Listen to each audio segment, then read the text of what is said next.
বলতে পারবো যে সন্তান হারানো কত কষ্ট।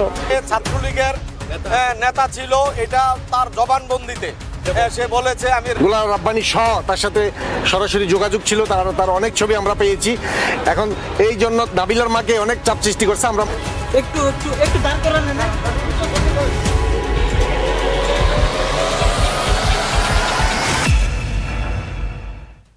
কুমিল্লার চাঞ্চল্যকর হত্যা মামলা, ধর্ষণসহ হত্যা মামলা। আপনারা জানেন 4 বছরের শিশু নাবিলা হক তুষারকে ধর্ষণপূর্বক হত্যা করা হয়েছে। এই ঘটনায় এই ভিকটিমের দাদাবাদী হয়ে আব্দুল আজিজ বাদী হয়ে মোকদ্দমা দায়ের করেছে। পরবর্তীতে এই মোকদ্দমায় 18 জন সাক্ষী, আমরা রাষ্ট্রপক্ষে মাননীয় আদালতে 18 জন সাক্ষী আমরা উপস্থাপন করেছি।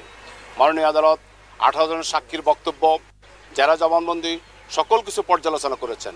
পর্যালোচনা করে তিনি আদালতে ঘোষণা দিয়েছেন আজকে যে রাষ্ট্রপক্ষ মোকদ্দমা প্রমাণে সক্ষম হয়েছে এবং সেই হিসাবে এই আজকের আসামি মেহরাজ হোসেন তুষারকে মাননীয় আদালত মৃত্যুদণ্ডে দণ্ডিত করেছেন।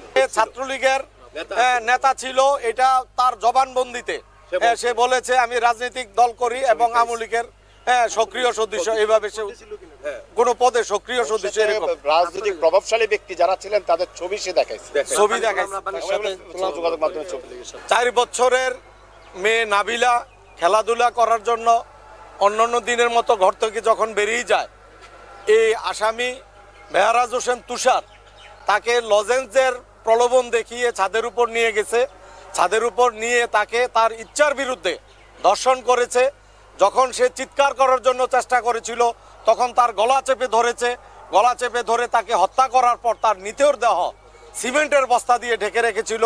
পরবর্তীতে তার দাদা, মা, অন্যান্য আত্মীয় স্বজন খোঁজাখুঁজি করার পরও যখন তার লাশ পাওয়া যাচ্ছিল না, ওই এলাকার মসজিদে ঘোষণা দেওয়া হয়েছিল নাবিলাকে পাওয়া যায় কিনা, কিন্তু বহু খোঁজাখুঁজির পরও পাওয়া যায় নাই। পরবর্তীতে পরের দিন সকালবেলা এক পরিত্যক্ত নির্মাণাধীন বিল্ডিংয়ের নিচতলা, হাবিবুর রহমানের বিল্ডিংয়ের নিচতলায় সিমেন্টের বস্তা দিয়ে ঢাকা অবস্থায়, উপরে ইটের টুকরা দিয়ে ঢাকা ছিল, সেই অবস্থায় তার লাশ খুঁজে পাওয়া যায়।